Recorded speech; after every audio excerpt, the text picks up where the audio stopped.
तेल के दामों में जो आग लगी है वो बुझने का नाम नहीं ले रही है। पेट्रोल डीजल के दाम आसमान छू रहे हैं।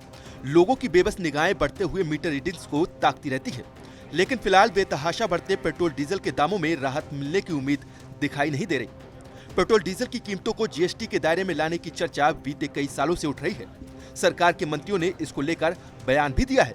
सरकार का कहना है कि इसका आखिरी फैसला जीएसटी काउंसिल ही करेगी, लेकिन अब वित्त मंत्री निर्मला सीतारमण ने साफ कर दिया है कि अभी crude petroleum, petrol diesel, aviation turbine fuel और नेचुरल गैस को जीएसटी के दायरे में लाने का कोई प्रस्ताव नहीं है।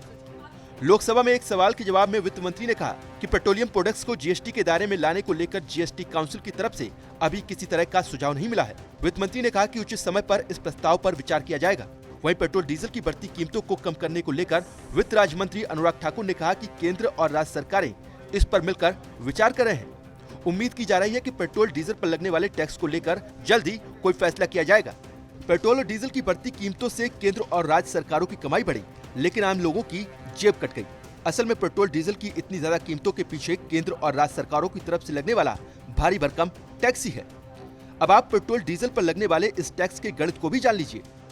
दरअसल पेट्रोल का बेस प्राइस 31 रुपए 82 पैसे है, जिसमें ढुलाई के 28 पैसे और जुड़ गए। इसके बाद ऑयल मार्केटिंग कंपनियां ये तेल 32 रुपए 10 पैसे के भाव से डीलर्स को बेचती हैं, और फिर लगता है केंद्र की तरफ से प्रति लीटर पेट्रोल पर 32 रुपए 90 पैसे का एक्साइज टैक्स। एक्साइज टैक्स लगने से इसकी कीमत पहुंच गई 65 रुपए। इसके अलावा हर पेट्रोल पंप डीलर हर लीटर पेट्रोल पर 3 रुपए 68 पैसे का कमीशन जोड़ता है। फिर लगता है राज्य सरकार की तरफ से वैट यानी बिक्री कर।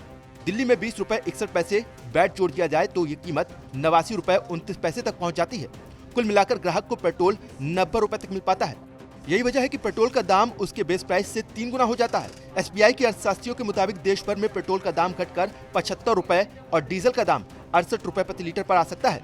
इसके लिए इसको गुड्स और सर्विसेज टैक्स यानी जीएसटी के दायरे में लाना होगा, लेकिन इसके लिए राजनीतिक इच्छा शक्ति की जरूरत है।